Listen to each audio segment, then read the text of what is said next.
하나님 말씀 골로새서 1장 1절에서부터 2절까지입니다. 하나님의 뜻으로 말미암아 그리스도 예수의 사도된 바울과 형제 디모데는 골로새에 있는 성도들 곧 그리스도 안에서 신실한 형제들에게 편지하노니 우리 아버지 하나님으로부터 은혜와 평강이 너희에게 있을지어다. 아멘.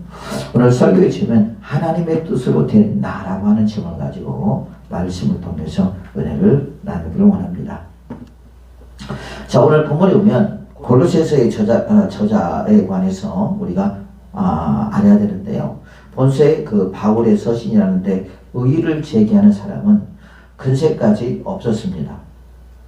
그러나 19세기에 이르러 어떤 학자들은 이 장에서 경고된 이단이 2세의 그 영지주의자라고 생각하였습니다. 하지만 이 장에 언급된 이단은 잘 분석해 보면 이에서 그 3세기의 영지주의자보다는 아직 덜 발달된 초보적인 영지주의자들이라고 우리가 알 수 있습니다.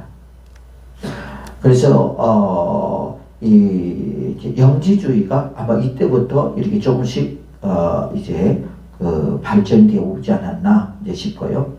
연대적으로 보면 그 바울이 제1차 투옥시에 로마 그 감옥에서 기록되었던 것입니다. 그래서 본서 저자 연대는 AD 61년에서 63년으로 추정되며 또한 이것은 옥중에서 기록되었다 해서 에베소서, 빌립보서, 그 다음에 빌레몬서와 함께 옥중서신이라고 말하고 있어요. 그래서 사도 바울이 복음을 전하다가 이제 옥에 갇혀서 옥에서 이렇게 골로새 교인들에게 또 에베소 교인들에게 빌립보 교인들에게 빌레몬 교인들에게 편지를 썼다는 거죠. 그래서 옥중서신이라고 말합니다. 또한 배경을 보면요. 그 바울은 에바브라디도의 방문을 받고 그로부터 골로새의 정황을 보고받자 본서를 기록하지 않을 수 없었다라는 거죠. 당시 골로새 교회는 이단의 그 도전을 항상 받고 있었으나 아직 이단에게 굴복하지는 않았다고 합니다. 문제 이단은 그 헬라주의 유대주의의 그 동양의 신비주의적인 요소를 혼합한 종교적 그 체계였음이 분명하다는 거죠.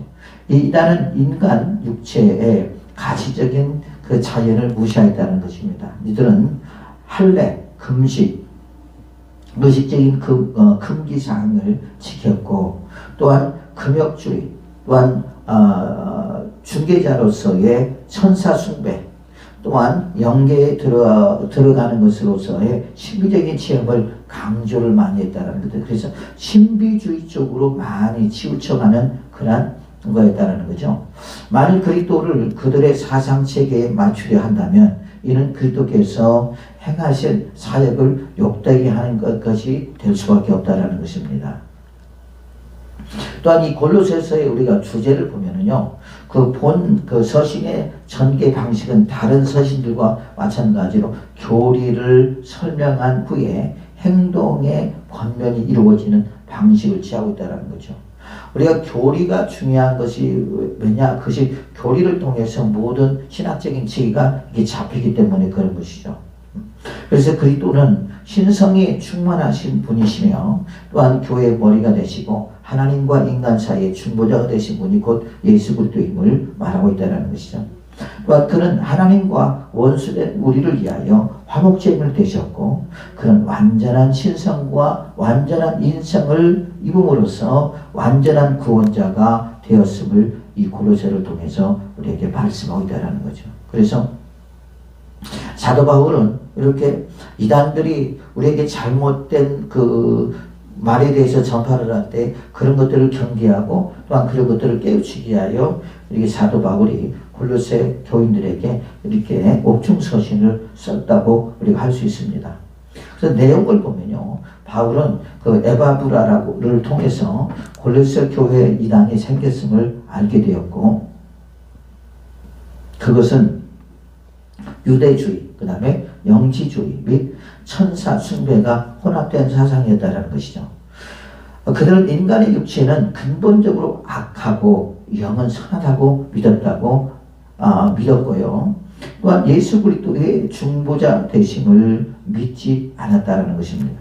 따라서 본서에 기록한 주요한 목적은 예수님의 신성과 인성에 대한 그 영광스러운 그 나타남을 말씀하고 있다는 거죠. 그래서 이게 중요한 것은 보면 우리가 신성만 인정하고 인성을 부인하는 것은요, 이건 잘못된 거예요. 그렇죠? 왜 예수님이 동정녀 마리아의 몸을 입고 이 땅에 왔잖아요. 그게 곧 이제 그 인간의 모습으로 오시고, 또 그렇지만 그분은 누구다? 하나님의 아들로 이 땅에 오셨다. 그게 바로 신성을 말하고 있는 거죠. 그래서 우리가 인성과 신성을 다 인정하고, 그리고 우리가 그렇게 믿을 때 우리는 온전한 그 복음을 믿을 수 있는 게 되는 거죠. 그렇지 않으면 그렇게 될 수고, 그렇게 아니면 잘못된 이단으로 우리가 잘못 정죄될 수 있다는 것을 우리는 잊지 말아야 될 줄로 믿습니다. 그래서 우리가 여기서 영지주의자를 우리가 알아야 돼요. 보면은 영지주의자는 신적인 계시, 그 다음에 현명에 의해서 초자연적인 지식, 이게 그노시스라고 하는 거거든요. 소유를 할 때 구원을 받는다는 사상입니다. 자, 우리는 구원을 받는 것이 뭘 통해서 구원을 받는 거죠?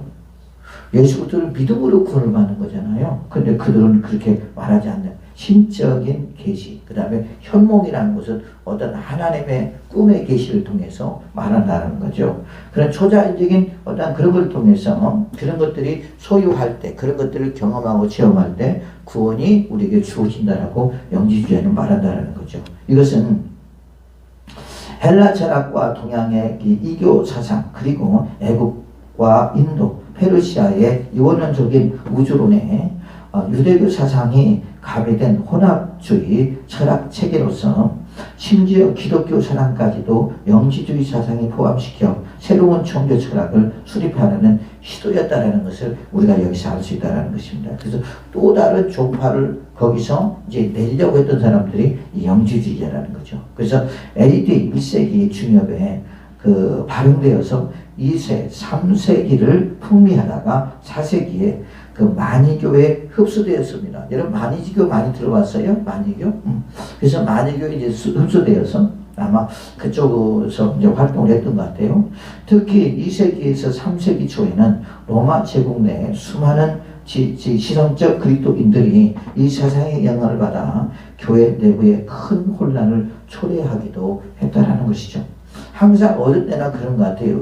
보면은 초자연적인 역사가 너무 강하게 강조되다 보니까, 그러다 보니까 어떤 그리스도의 어떤 신성이나 인성, 그 다음에 그리스도에 대한 어떤 구원에 관해서는 좀 등한시하고 좀 신중하게 여기지 못하는 그런 경우들을 많이 보는 것 같아요. 시대적으로 좀 그런 것 같아요. 성도들도 보면 그 초자연적인 역사, 신비주의를 자꾸 많이 강조를 하긴 하는데, 그게 중요한, 복음의 중심은 그게 아니거든요. 복음의 중심은 오직 예수 그리스도입니다. 예수 그리스도를 전하는 것이고, 또한 예수를 전할 때, 예수 그리스도를 듣는 사람들이 받은 것으로 말미암아 그를 믿음으로 구원을 받는 거지, 어떤 신비적인 체험을 통해서 우리가 구원을 받는 건 아니라는 것을 우리는 잊지 말아야 됩니다. 그래서 영지주의의 중심 사상은 첫 번째로 영혼은 선하고 순수하며 신비적인데 반해 물질, 육체는 악하고 타락한 것이라는 이론적인 사상입니다. 자, 우리는 원래 아담과 하와는 선했어요. 영혼이. 그냥 거예요. 그죠? 하나님께서 흙으로 그들을 만드시고 생기와 생명을 불어넣어서 그들은 아주 그들의 영혼도, 그 다음 그들의 육체도 아주 깨끗하고 정결했단 말입니다. 그런데 하나님의 말씀에 벗어난 행동을 했죠. 그게 선악과를 따먹는 결과입니다. 그걸로 인하여 그들의 영혼, 죄라고 하는 것은 여러분, 우리 영혼이 죄를 짓는 거잖아요. 물론 우리 육체도 죄를 짓겠지만, 우리 육체를 통해서 영혼이 죄를 짓게 되고, 그리고 우리 영혼도 더러워졌고, 우리 육체도 더러워졌단 말이에요. 그것이 우리가 지금 기독교에서 말하고 있는 것입니다. 그런데 이들은 뭡니까? 영혼은 깨끗하고 육체는 더럽다. 자, 그러면 여러분 우리가 생각할 때, 그러면 우리가 원죄론 아니라 원죄론 내에서 문제가 되는 거죠. 왜 그러냐면 원죄는 뭐죠? 아담과 하와로부터 내려온 죄. 그죠? 그 죄가 문제가 되기 때문에 여기서 말이 안 되는 거죠. 아담과 하와가 하나님 앞에 죄를 졌기 때문에 그렇죠? 그 영혼이 죄짐으로 깨끗해졌지만 나중에다가 그 영혼이 더러워짐으로 뭐예요? 사망이 이르게 됐잖아요. 그렇지 않겠습니까? 그러니까 이들의 주장은 잘못된 주장이라고 할 수가 있겠습니다. 그래서 이 사상에 기초하여 세계 창조주 하나님이 아닌 저급한 조물주에 의해 만들어졌다고 주장한다는 거죠. 이거 그러니까 기독교의 주장과는 전혀 다른 방향으로 가고 있는 것을 우리가 볼 수 있고요. 또한 두 번째로 보면 극단적 금욕주의를 추구하거나 때로는 쾌락주의, 극단적 도덕 폐기론을 주장하기도 합니다. 그래서 뭐 내가 어떤 일반적인 우리가 도덕이 있잖아요. 그죠? 그 도덕에서 도덕을 벗어나도 상관이 없다. 그래서 그 도덕 폐지론 그래서 극단적인 도덕 폐지론을 말하고 있어요. 그래서 내가 어떻게 살아도 상관이 없다는 거죠. 다른 사람들에게 도덕적으로 무리를 일으킨다 할지라도 아무 관련이 없다는 거죠. 이거 문제가 되지 않겠습니까? 그죠? 또 세 번째로 보면은 영의 신비성을 강조하였으므로 신비 종교의 성질을 가진다. 그래서 신비 쪽으로 많이 이렇게 관심을 갖는 영치주의자들을 우리가 보게 되고요. 네 번째로 보면 육체를 죄악시한 결과 예수 그리스도의 인성과 설국신을 부인하고 그리스도는 단지 사람처럼 보여질 것에 불과하다는 가연설을 주장하고 있다는 말입니다. 그래서 이런 부분들이 보면 전혀 잘못됐다고 우리가 할 수 있습니다. 성경에서는 그들이 자유를 남용하고 모부 부활을 부인하며 신화와 족보에 집착했고 거짓없이 일컫는 지식을 가졌으며 극단적 금욕주의자인 동시에 그 성적 방종을 일쳐맞고 그리스도가 육체로 이 땅에 오신 사실을 부인했다고 지적하고 있습니다. 그것이 어디서 나오냐면 요한일서 4장 1절에서부터 3절이 말씀하고 있죠. 이제 이런 사상들이 교회로 자꾸 들어와서 성도들을 타락시키고 잘못된 교리를 가르치고 말미암아 문제를 일으킨다는 것입니다. 그래서 영지주의자들은 기독교 복음을 각 나라와 각 계층의 다양한 사상과 조화시켜 모든 민족들이 공감할 수 있는 보편타당한 진리 체계를 만들려고 노력했다는 것이죠. 우리가 보면 어떤 종교도 보면 다 그렇게 말하고 있지. 그렇게 이제 발전해 가잖아요. 보면은. 근데 그 안에는 과연 생명이 있느냐 했을 때 아니요. 생명은 없다는 거죠. 그것은 이제 자신들의 종교를 활성화시키고 많은 사람들에게 전하기 위한 어떤 책이라고 할 수 있겠지만 그 안에는 생명은 전혀 없다. 결국 모든 사람들은 우리의 영혼을 그들에게 결국 어떻게 도둑질을 맞을 수밖에 없다라는 것입니다. 복음과는 상관없이 이 사실에 불과하다는 것이죠. 대표적인 인물로는 2세기경 안디옥의 사투르닐루스라고 하는 사람이 있고요. 알렉산드리아라고 하는 사람이 있고요. 실리비데이라고 하는 사람이 있고요. 로마의 바렌티노스라고 하는 사람이 우리가 있다고 할 수가 있겠습니다. 그래서 이렇게 보면 우리가 이 영지주의자들이 이제 꼭 그 발언을 하면서 그들을 경계하고 우리가 베드로 전서도 보면 거짓 선지자 거짓 것들을 경계하기 위해서 베드로가 글을 썼잖아요. 이미 베드로는 말하기를 원하겠습니다. 그 안에 뭐가 들어왔다? 이미 그들이 들어와서 활동을 하고 있다라고 말하고 있잖아요.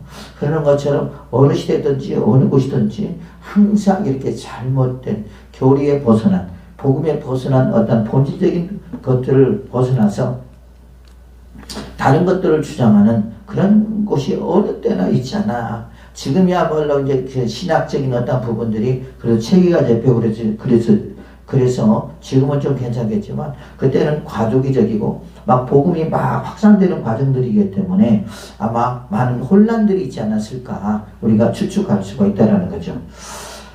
그래서 우리가 골로새서는 이제 1장에서부터 3장까지 이렇게 되어 있는데 1절에서부터 1장 1절에서부터 14절까지는 머릿말로 이렇게 되어 있고요. 그 다음에 두 번째로 그 뛰어나신 그리스도가 1장 15절에서부터 29절에 오직 뛰어나신 분은 예수님밖에 없다. 그 다음에 세 번째로 보면 2장 1절에서부터 23절 말씀까지 보면 탁월한 기독교를 말하고 있고요. 그 다음에 3장 1절에서부터 4장 6절까지는 우리의 소망. 우리의 소망은 누구죠? 오직 예수 그리스도잖아요. 그죠? 그 다음에 4장 7절에서부터 18절까지는 맺는 말로 이렇게 되어 있습니다. 자, 그래서 오늘 이제 골로새서 1장 1절에서부터 2절의 말씀을 보면 사도 바울이 그렇게 말하고 있습니다. 뭐라고 하냐면 하나님의 뜻으로 말미암아 그리스도 예수 사도된 나 바울과 형제 디모데는 그렇게 말하고 있어요. 자, 우리가 보면은요, 요즘 참 혼란스러운 것이 그거죠. 군소신학교도 많이 생기고 신학 과정도 보면은요, 너무 뭐 6개월짜리도 있고요, 뭐 1년짜리도 있고요, 2년짜리도 있고 그런데 정식적인 신학교는 원래 신학부 4학년, 4년, 그 다음에 신학원 3학년, 3년, 그 다음에 강도사 1년, 그렇게 하면 8년이잖아요. 이게 목사 안수를 받을 때까지 쉬지 않고 쭉 가면요, 원래 8년을 걸려요. 그 8년이 걸려요. 우리 합독증과도 뭐가 있냐면은 일반 대학교를 나오면 신학원으로 바로 갈 수 있는 자격이 주어져요. 그러면 신학부를 거칠 필요 없고 신대원으로 가서 거기서 3년 공부를 하면 이제 강도사가 되고, 강도사가 되건 1년 있다가 목사 안수를 받게 되거든요.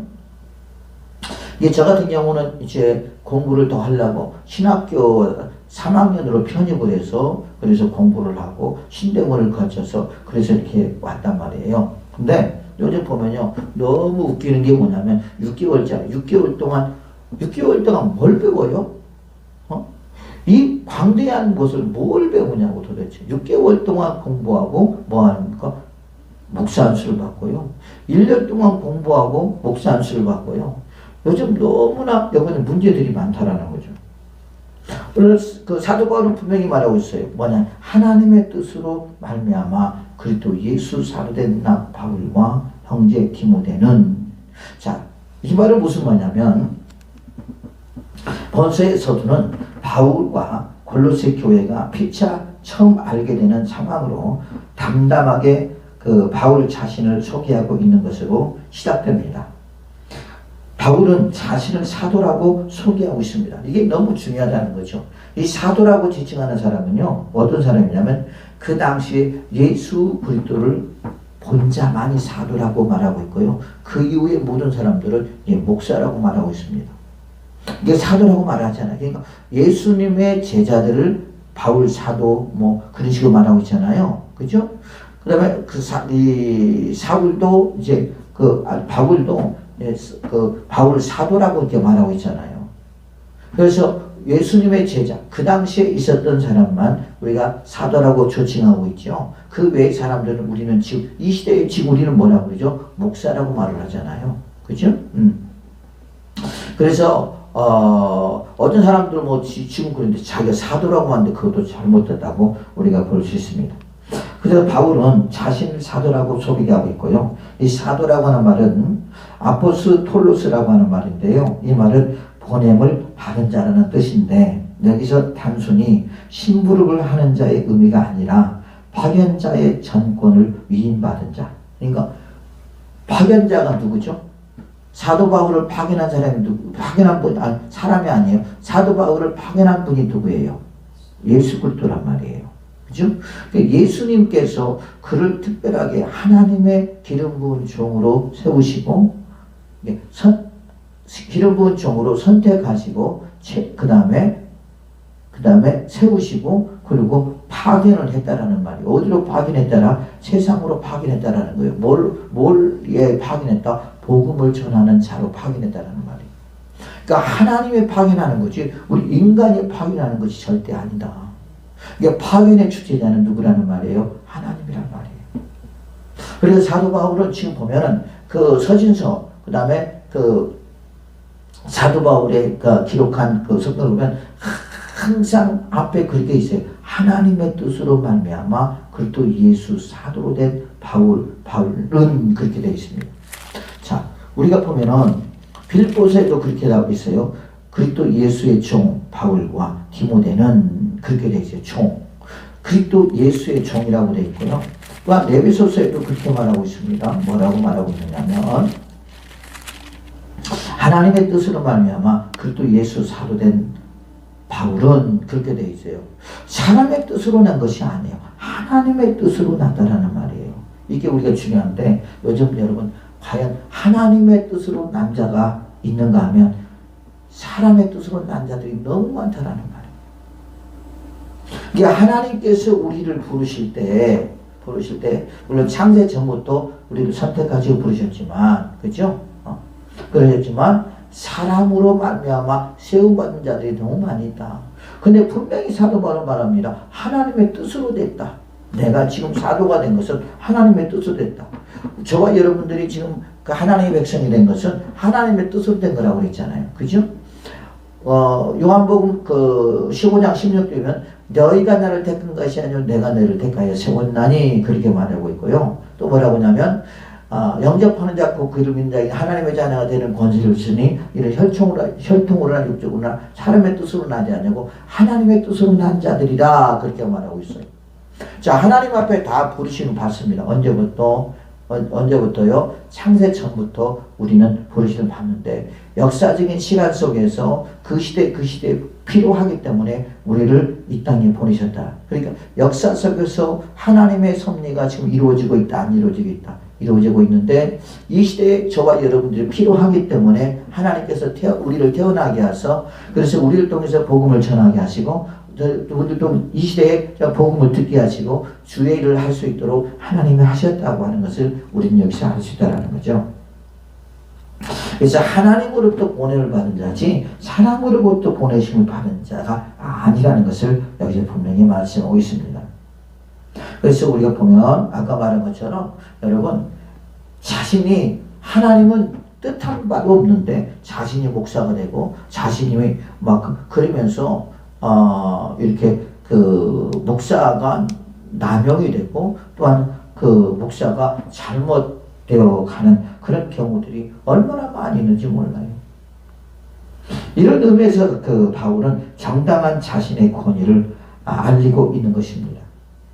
바울의 권위는 스스로 취한 것도 아니요 사람의 추천으로 된 것이 아니라 오직 하나님으로부터 보냄받은 자라는 말이에요. 우리는 이것을 분명히 알아야 돼요. 그래서 우리가 하나님으로부터 부름을 받았지만 어떤 사람은 주의 종으로 부름을 받았고 어떤 사람은 장로로 부름을 받았고 어떤 사람은 뭐 권사로 부름을 받았고 어느 사람은 집사로 부름을 받았고 그래서 우리가 신앙생활을 하면서 우리가 이제 목사님들 같은 경우는 사명자 같은 경우는 뭐 사명자를 부름을 받고 그리고 뭘 하게 됐죠? 신학을 공부하게 되고 그리고 그 과정을 이제 과정을 통해서 그 목사 안수가 되잖아요. 목사 안수를 받게 되잖아요. 근데 성도들 같은 경우는 어떻게 하죠? 우리가 제일 처음부터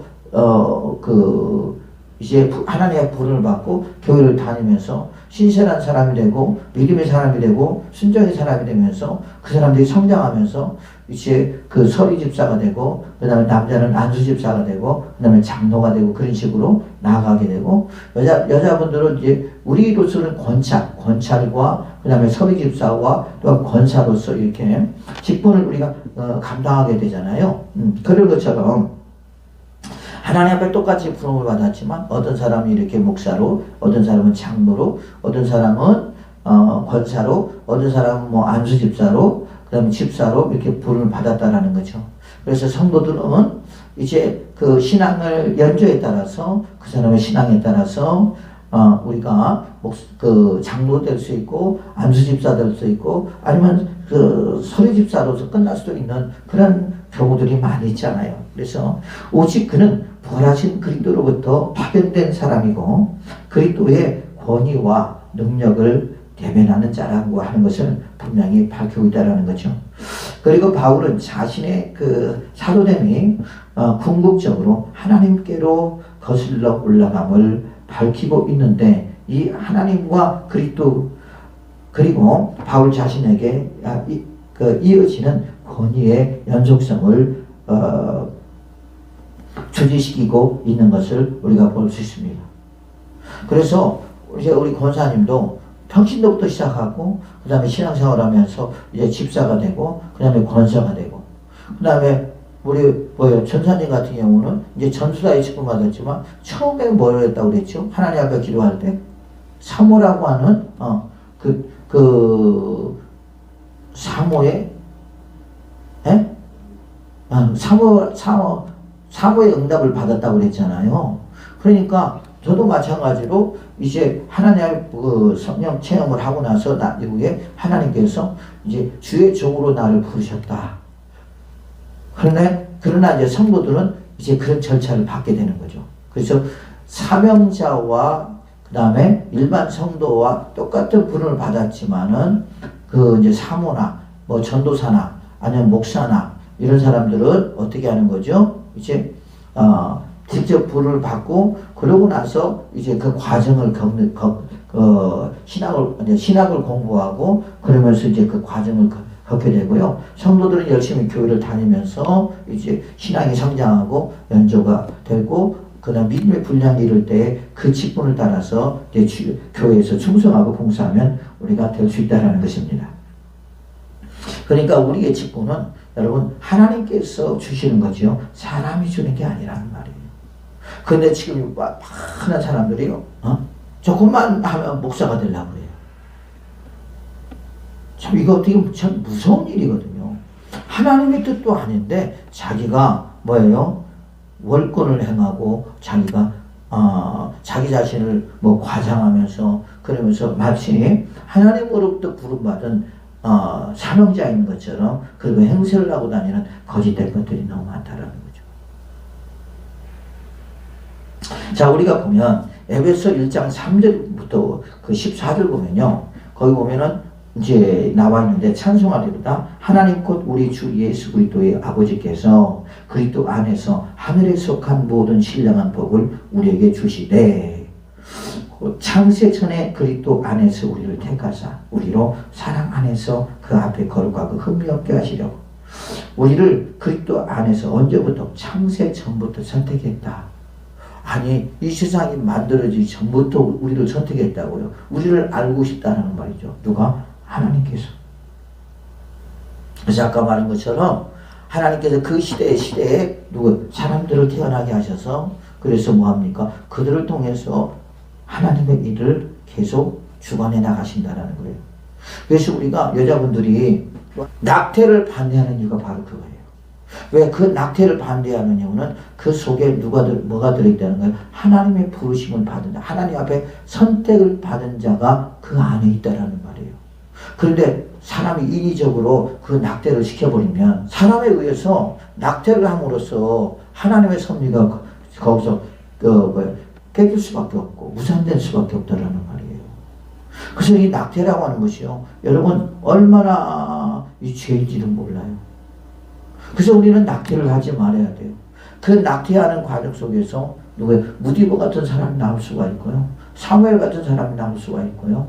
그래 안 그래요? 한 시대를 깨울 수 있는 그런 사람이 나올 수가 있는데 사람에 의해서 그것이 낙태가 돼버리면 여러분 그것이 무산되죠.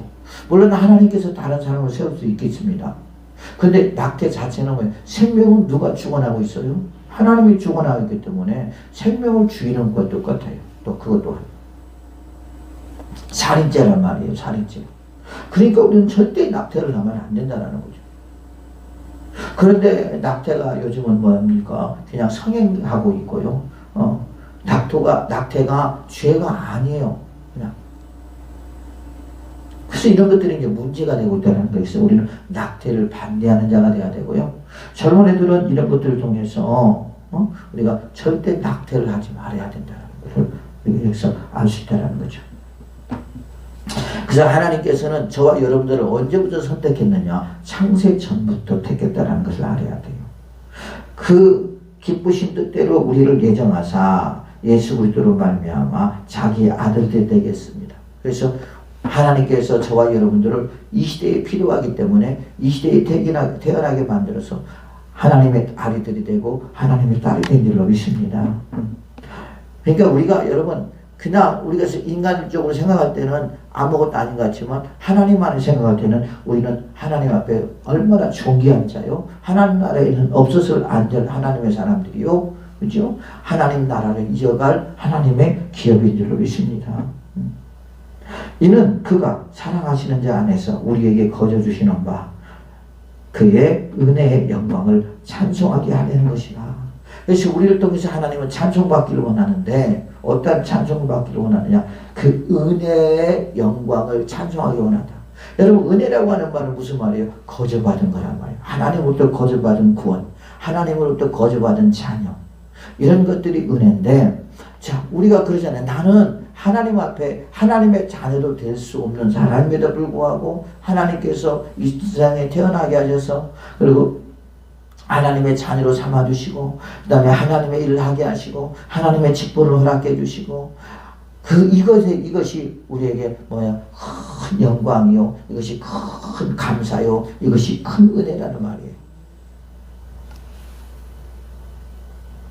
여러분 우리 자신을 생각할 때 우리는 그렇게도 할 수 없는 사람이잖아요.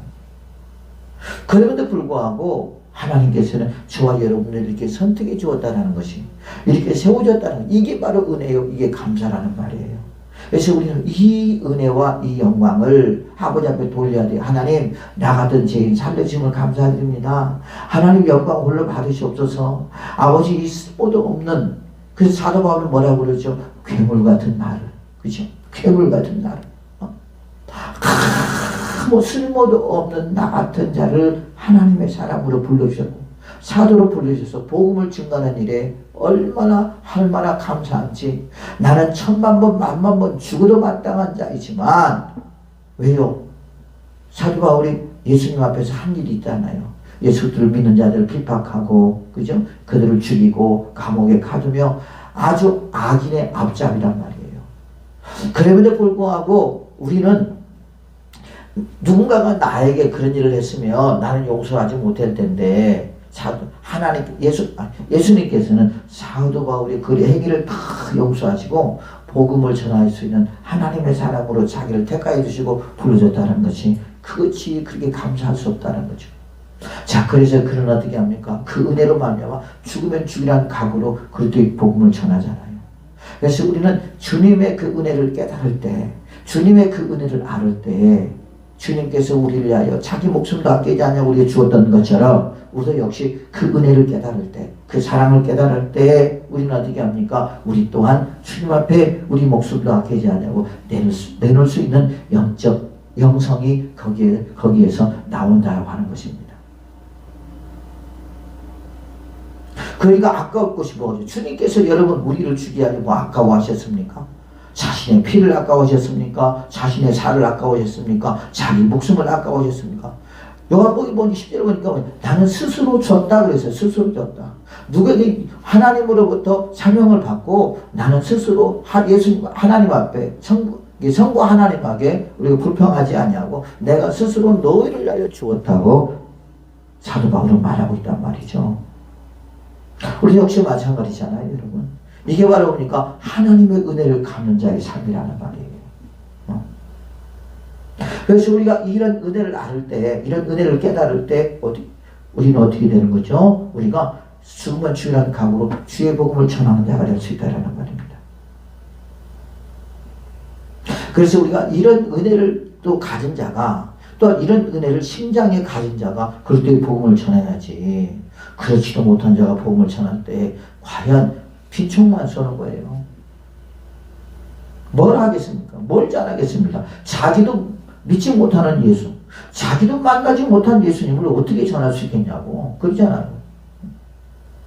우리가 십자가 속에서, 십자가의 고난 속에서 예수 그리스도의 그 사랑과 예수 그리스도의 은혜와 예수 그리스도의 그 능력을 거기서 깨닫게 되고, 그리고 내가 주님의 그 심장을 가지고 또한 주님의 마음을 통해서 주님의 마음으로 우리가 그렇게 살아갈 때 그것처럼 여러분 그게 흠이 있겠습니까? 흠이 없지요.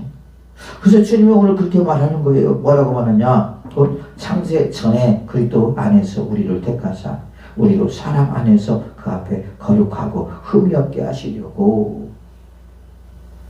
자, 에베소 1장 7절 보니까 우리는 그리스도 안에서 그의 은혜의 풍성함을 따라 그의 피로 말미암아 총잡고 지혜상을 받았느니라. 에베소 1장 8절 보니까 이는 그가 모든 지혜와 총명을 우리에게 넘치게 하사 그의 비밀을 우리에게 알리신 것이요 그의 기뻐하심을 따라 그리스도의 안에서 때가 찬 경륜을 위하여 예정하는 것이니 하늘에 있는 것이나 땅에 있는 것이 다 그리스도의 안에서 통일되게 하려 하심이라. 그래서 예수님 안에서 다 하나님께서 통일하셨다는 거죠. 모든 일을 그의 뜻을 결정대로 하시는 결정대로 일하시는 이의 계획을 따라 우리가 예정을 입어 그 안에서 기업이 되었으니 이는 우리가 그리스도 안에서 전부터 바라던 그의 영광에 찬송이 되게 하려 하심이라. 그 안에서 너희도 진리의 말씀 곧 너희의 구원의 복음을 듣고 그 안에서 또한 믿어 약속의 성령으로 인치심을 받았으니 이는 우리 기업의 보증이 되사 그 얻으신 것을 총량하시고 그 영광을 찬송하게 하려 하는 것이라. 그렇게 말하고 있어요. 그래서 사도 바울도 또한 디모데도 하나님으로부터 구원을 받은 자다. 하나님으로부터 보내심을 받은 자다라고 하는 것을 누구에게 말하고 있어요? 골로새 교인들에게 지금 말하고 있는 것을 볼 수 있습니다. 디모데는 본서교회에 고린도 후서, 빌립보서, 데살로니가전서, 빌레몬서의 서두에 나옵니다. 이는 디모데가 여러 지역의 교인들에 상당히 알려져 있음을 말씀하고 있다는 거죠. 본서에서 그 바울이 디모데의 이름을 거론하는 것은 골로새 교인들이 디모데를 알고 있기 때문에 디모데를 자신과 함께 소개함으로써 친근감을 주어 쉽게 그들에게 접근하려고 하는 어떤 방법이지 않았었나 라고 생각할 수 있습니다. 그래서 디모데는 루스드라에서 바울을 처음 만났고 바울과 동행하면서 함께 사역했습니다. 그것이 사도행전 16장 1장 고린도후서 1장 19절에 나와 있어요. 그래서 그 바울과 디모데는 밀접한 관계를 갖고 있었다는 거예요. 서로 같이 복음을 전하는 일이 있었기 때문에 그런 것입니다. 또 2절에 보면 골로새에 있는 성도들 그렇게 말하고 있습니다. 그래서 성도들은 하기오이스라고 하는 말인데요. 신자에 대한 최상의 표현이라고 할 수 있습니다. 여기에는 구약적 배경, 즉 하나님께서 이스라엘 백성들을 설명하여 선택하였고 이렇게 성도로 불린 이스라엘 백성들은 그 높은 지위에 걸맞는 삶을 살도록 요청했던 것이 전제되어 있다는 것이죠. 그래서 골로새 교인들도 성도로서의 자의식을 가지고 구별된 삶을 살아야 한다고 말하고 있습니다. 그래서 성도라고 하는 말은 구별된 자의 뜻을 가지고 있잖아요. 그래서 골로새 성도들도 성도지만 저와 여러분들도 성도인 줄로 믿습니다. 그래서 이제는 세상과 구별된 삶을 살아가야 된다라고 말하는 것이죠. 여기서 어디 안에서? 그러면 어디 안에서요? 그리스도 안에서 그렇게 말하고 있거든요. 골로새에 있는 성도들 곧 그리스도 안에서 그랬어요. 우리는 그리스도 안에서 성도지 그리스도 밖에서 성도가 될 수가 없는 거예요. 오직 예수 안에서만이 우리가 뭐예요? 흠이 없는 사람이 되고요. 예수 안에서만이 뭡니까? 우리가 하나님의 성도가 되고 그 다음에 거룩한 자가 되는 거지 예수님 밖에서는 절대 그렇게 될 수가 없다는 거죠. 그래서 이 성도라고 하는 말은 영광스러운 말이에요. 단어라고 할 수 있겠습니다. 그렇죠? 이건 거룩함이고요. 이것은 영광스러운 것이고요. 이건 아무나 그 호칭을 받을 수 없는 것이 곧 성도라고 하는 말이거든요. 그런데 우리가 이 성도라고 하는 이것이 얼마나 소중하고 귀한가 하는 것을 모르고 있다는 거예요. 세상 사람과 똑같이 생각하고 있다는 것인데 그건 아니라는 거죠. 그래서 우리는 예수 그리스도 안에서만이 우리가 성도라고 하는 그 단어를 우리가 받을 수가 있고요. 사용할 수가 있고, 그 다음에 우리가 얻을 수가 있는 거지. 예수 밖에서는 절대 이것을 우리가 가질 수가 없는 것을 알 수 있습니다. 그래서 예수 안에서 우리는 하나님의 자녀가 되었고, 그리스도의 성도가 된 줄로 믿습니다. 또한 우리가 그리스도 안에서 뭐예요? 신실한 형제가 되었다라는 거죠. 형제들에게 그렇게 말하고 있잖아요. 그렇죠? 그리스도 안에서 신실한 형제들에게 신실한 형. 만약 골로새 교인들이 인격적으로 사람들의 신뢰를 받고 영적으로 하나님을 향한 믿음이 투철하며 그리하여 하나님께 충성을 다한다면 그들은 마치 바울과 디모데의 관계처럼 바울과 영적 형제가 될 수 있다는 거죠. 그래서 우리가 그럽니다. 우리는 예수 안에서 우리 다 같은 형제잖아요. 그렇죠? 그렇잖아요. 우리가 다 같은 형제. 또한 우리가 바울도 디모데도 형제. 그렇죠? 그러면서 이 모든 골로새 모든 교인들이 예수 안에서 신실한 형제들이다. 여기 형제라고 하는 말은 이것은 피를 나누는 사람들이 아니지만 그리스도 안에서 하나가 된 사람들이다 라고 하는 뜻을 가지고 있다는 거죠. 그래서 신실한 형제들에게 편지한다. 이게 보니 골로새서가 뭐죠? 옥중서신이라고 그랬죠. 그죠? 옥에서 로마 옥에서 갇혀 있을 때 기록한 거죠. 그러니까 이제 사도 바울이 1차 전도, 2차 전도, 3차 전도를 하잖아요. 근데 그래서 1차 투옥 시에 여기서 로마 감옥에서 이것을 이제 골로새 교인들에게 쓴 것을 여기서 말하고 있습니다. 그래서 편지하노니 우리 아버지 하나님으로부터 우리 아버지 하나님으로부터 그죠?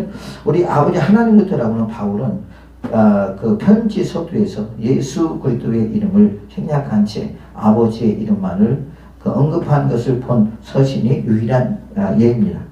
헬라의 그 서신 형식에서 발신인은 뭐뭐로부터에 의해 드러나는데 그 본문에서는 뭐뭐로부터가 아버지 하나님에 붙어 있다는 것이죠. 이것은 본 서신의 기원이 하나님께 있음을 말씀하고 있다는 것입니다. 그래서 이것은 곧 자기의 주장이 아니라 하나님으로부터 너희들에게 주는 말씀이다.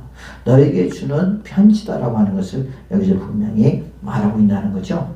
여러분 제가 한번 여러분에게 물어볼게요. 성경의 66권이 주님으로부터 온 것입니까? 아니면 사람이 기록한 것입니까? 주님으로부터 온 거죠. 우리가 여기서 말하는 예수님께서는 베드로를 통해서 이것을 기록하게 하셨고 그리고 기록했고 그 말은 베드로가 기록한 것 같지만 하나님으로부터 이렇게 기록을 하라. 누구를 위해서 기록하라는 거예요? 성도들을 위해서, 우리를 위해서 기록하라는 것이거든요. 근데 사람들은 생각하기를 이것을 하나님의 말씀으로 받지 않냐고 사람의 말을 사람이 기록했다고 그렇게 받는 경우가 많이 있어요. 그게 아니라는 거죠. 그래서 우리가 골로새서든 에베소서든 빌립보서든 어떤 서신이든 다 하나님으로부터 그 저자들을 통해서 우리에게 주신 말씀이라고 하는 것을 절대 우리는 잊어서는 안 된다라는 거죠. 그래서 저도 설교할 때 보면 베드로, 사도 바울 그렇게 말하고 싶지 않아요. 예수님께서 말했다. 왜? 그들을 통해서 예수님이 우리에게 말씀하셨으니까. 그게 맞는 거라는 거죠. 어떤 사람들, 목사님들 보면 그렇게 설교를 하더라고. 뭐냐면 사도 바울이 말하기를 그런데 그건 잘못됐다고 봐요, 나는. 물론 사도 바울이 그걸 기록한 건 사실이지만 하나님께서 성령을 통해서 그를 통해서 기록하게 하셨고 그리고 그 기록의 목적은 저와 여러분에게 주려고 하는 목적이었지. 그렇잖아요. 그렇기 때문에 그것은 하나님께서 우리에게 주신 것이라는 것을 우리는 잊지 말아야 될 줄을 믿습니다. 또한 여기서 보면요. 마지막 후보자료만 우리 아버지 하나님으로부터 그렇게 말하고 있습니다. 뭐가? 은혜와 평강이 너에게 있을지어다. 야, 이게 우리에게 엄청난 축복이잖아요. 아까 에베소 1장에 보니까 하나님께서 하늘의 신령한 복을 예수 그리스도 안에서 통일시켰고 예수 그리스도 안에서 성도들에게 주려고 우리를 창세전부터 선택하고 부르시고 자녀 삼으셨다. 그렇게 말하고 있잖아요. 그게 바로 말하는 예정론이거든요. 예정론. 자, 그러는 것처럼 우리도 우리 아버지 하나님으로부터 우리 아버지 하나님은 누구를 가리키는 거죠? 하나밖에 없는 스스로 계신 자 하나님께서 예수 그리스도 안에서 우리에게 은혜와 평강을 주시려고 하는 말이죠. 여러분 은혜라고 하는 말은 무슨 말입니까? 은혜라고 카리스라고 하는 말이잖아요. 그죠? 하나님께서 흘러 넘쳐 그리스도를 통하여 인간에게 주시는 인간에게 주시는 것으로 값없이 자격을 묻지 않고 주시는 것, 이것이 곧 은혜입니다.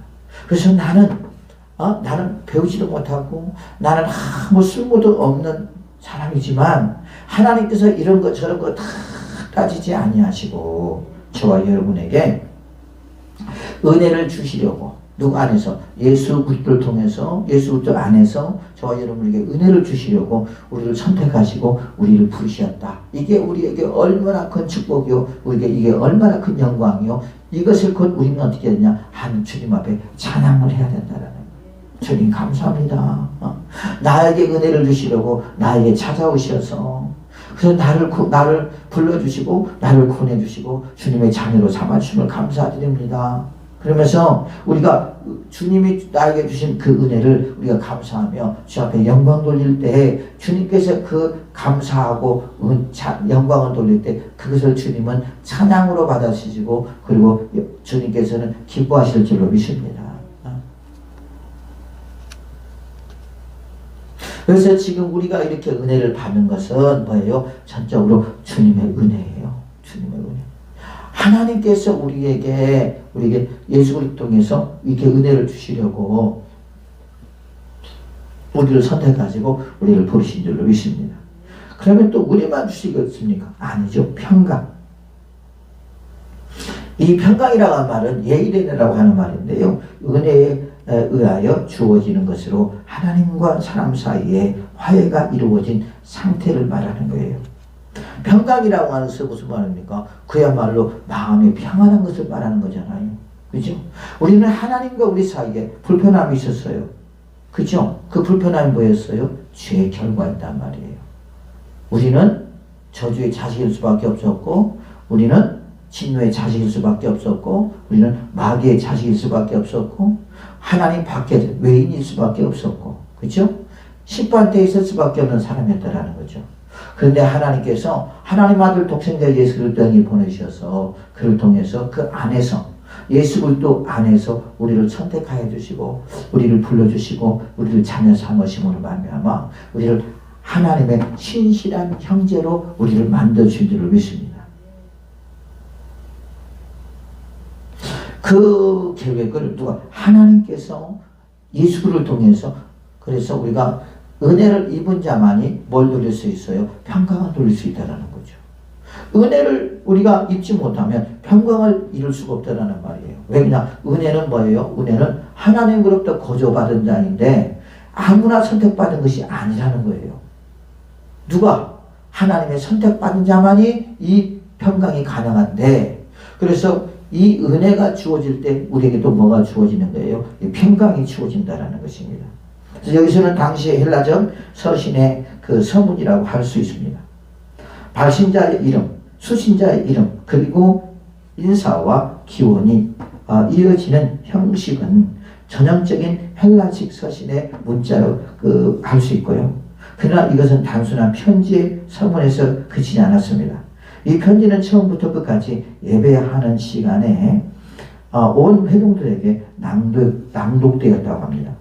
예배 시간에 회중들에게 들려진다는 의미에서 이 편지의 서문은 단순한 인사말에 그치지 않고 하나님의 임재를 기정사실화하는 구약 성경의 축복문의 성격과 동일하다는 것을 말하고 있어요. 그러니까 우리가 지금 성도라고 하는 것과 예수 그리스도 안에서 은혜를 입은 것과 또 우리가 평강을 입은 것에 대해서는 전적으로 누구의 은혜라는 말이에요? 주님의 은혜라는 말이에요. 그런데 이것을 봐요. 우리는 가볍게 받아들이는 게 문제라는 거죠. 이걸 소중하게 우리가 간직하고 소중하게 우리가 소중하게 간직하면서 소중하게 그걸 간직하면서 그러면서 우리가 이런 것들을 빼앗기지 않으려고 하는데 너무 요즘 쉽게 빼앗겨 버린다는 거예요. 마치 아무 쓸모없는 것처럼 마치 예수가 장작분을 팥죽 한 그릇 야고에 팔아버리는 것처럼 마치 세상에 우리가 팔아버리고요. 이 은혜와 이 평강을 주님이 십자가에 죽으심으로 또한 그가 고난당하심으로 우리에게 주셨는데 우리는 그것을 소중하게 여기지 못하고 마치 이렇게 쓰레기같이 버린다는 것이 너무나 참 마음이 안타깝다는 말입니다. 우리는 세상 사람과 다릅니다. 우리는 하나님의 안에서 또한 예수 그리스도 안에서 부름받은 하나님의 자녀들이요 또한 그리스도의 성도인 줄로 믿습니다. 구별된 자들이라는 거죠. 하나님께서 세상 사람과 우리가 구별됐어요. 그런데 여러분 구별된 자와 구별되지 않는 자가 하나가 될 수가 없는 거란 말이에요. 그렇죠? 그래서 주님께서는 그렇게 말하고 있잖아요. 하나가 될 수가 없다고. 엄연히 그들의 가는 길과 우리의 가는 길은 전혀 다르다는 말입니다. 그래서 우리가 은혜라고 하는 이 말이 하도 듣다 보니까 이제 귀가 따갑도록 들었지만 이 은혜 하면은 옛날에는 그냥 눈물이 줄줄 흘렀는데 지금은 어때요? 은혜 하면 그냥 그래 은혜 맞아 그냥 그러고 끝난다는 거죠. 이게 옛날에는 예수님 하면 막 눈물이 질질 났어요. 주님의 고난을 생각하며 나 같은 죄인 살려주시면 감사드립니다. 나는 영원히 멸망될 수밖에 없는 사람이고 벌레도 못한 사람이지만 그러면서 이렇게 나를 선택해 주시면 감사드려 그러면서 맨날 찌찌 울고 감사하며 다 이렇게 주님 안에서 이렇게 보람있게 살아야지 뜻있게 살아야지 감사하며 살아야지 말씀에 순종하며 살아야지 주님이 나 같은 죄인을 위하여 십자가에 죽으셨으므로 내가 그 값을 갚으며 살아가야지 은혜를 갚으며 살아가야지 막 그러면서 하나님 앞에 결심하고 결단하고 울고 그랬는데 어느 날 보니까 어느 순간 보니까 그것은 다 어디로 가고 그냥 흐물흐물한 오징어처럼 돼버렸더라는 거죠. 그래서 마귀는 여러분 은혜를 잃어버리게 만드는 거예요. 은혜를 잃어버리게 만드는 거 뭡니까? 주님을 잃어버리는 것과 똑같거든요. 주님의 그 은혜를 잃어버릴 때 우리는 어떻게 됩니까? 영성이 약화된다는 거죠. 그다음 우리의 결심했던 모든 것들이 다 사라질 수밖에 없고 힘을 얻지를 못한다는 거죠. 그래서 우리가 은혜 받으러 가자 그런 이유가 바로 그냥 은혜를 우리가 받게 되면요 그런 것들이 다시 회복되고 살아난다라는 말이에요. 이해가 되시면 아멘 하시랍니다. 그렇잖아요. 은혜 받으러 가자는 말은 그 말이거든요. 결국 은혜를 받으러 가자는 말은 무슨 말입니까? 예수님을 만나러 가자는 말이거든요. 말씀 속에서 만나고 기도 속에서 만나고 찬양 속에서 만나고 더러워진 내 영혼을 그죠? 깨져버린 나의 영혼을 상처받은 나의 영혼을 다쳐버린 나의 길을 그러죠? 보지 못하는 나의 눈을 말하지 못하는 나의 입을 다시 뭡니까? 예수 안에서 은혜를 통해서 깨어나가는 겁니다. 그러면서 어떻게 합니까? 그 속에서 예수 그리스도를 깊이 만나가고 묵상하며 회개할 건 회개하고 다시 취할 건 취하면서 또한 그러면서 우리가 주 앞에 나가게 되는 거죠. 그렇게 될 때 우리의 마음에서 이렇게 정리가 되어갈 때 어떻게 됩니까? 우리가 변화되는 거죠. 우리가 새로워지는 거죠. 또 우리가 주님과 내 안에서 마음의 평안함이 넘쳐나게 되는 거잖아요. 근데 그러지 못하면 얼마나 불편해요. 그냥 그래요. 그렇죠? 주님도 주님하고 우리하고 사이가 얼마나 불편합니까? 죄를 지고 다니봐요. 그리고 얼마나 마음에 불편해요. 근데 나중에 있다 보면 이제 계속 그렇게 살다 보면 불편함도 없어요. 그냥 예수님은 예수님대로 나는 나대로 그냥 그렇게 살아가잖아. 그래서 뭐냐? 완전히 중병에 걸린 거거든요. 암덩어리가 아주 이제 우리 영혼을 파고 들어와서 그래서 완전히 우리를 죽이는 것과 똑같죠. 양심의 가책도 못 느끼는 거예요. 마치 뭐가 같이 문둥병자와 같이. 문둥병자가 여러분 그 문둥병에 걸리면요 자기 몸이 썩어져 가는데도 그 고통을 모른대요. 왜? 심장이 다 죽어버려서. 마치 뭐가 됐어요? 마취화된 것과 똑같아요. 그래서 마치 뭡니까? 육신의 즐거움 따라 살아가게 되고요. 육신이 원하는 정욕에 따라 살아가는 것이 뭐예요? 그게 중병입니다. 중병이 이르면 어떻게 되냐? 사망이 이르게 되고요. 사망이 이르게 되면 어떻게 되죠? 결국 우리는 지옥에 갈 수밖에 없어요. 그잖아요. 그래서 주님께서는 어떻게 합니까? 중병에 걸린 우리를 거기서 빨리 빠져나오게끔 우리에게 자꾸 자극제를 우리에게 제공하잖아요. 사도 바울이요. 골로새 1장 1절에서 2절의 말씀을 통해서 이 골로새 성도들에게 이렇게 은혜와 평강이 너희에게 있을지어다 그러면서 축복하고 있는 걸 볼 수 있습니다. 저와 여러분에게도 주님의 은혜와 평강이 넘치시기를 예수 그리스도 이름으로 축복을 드리겠습니다.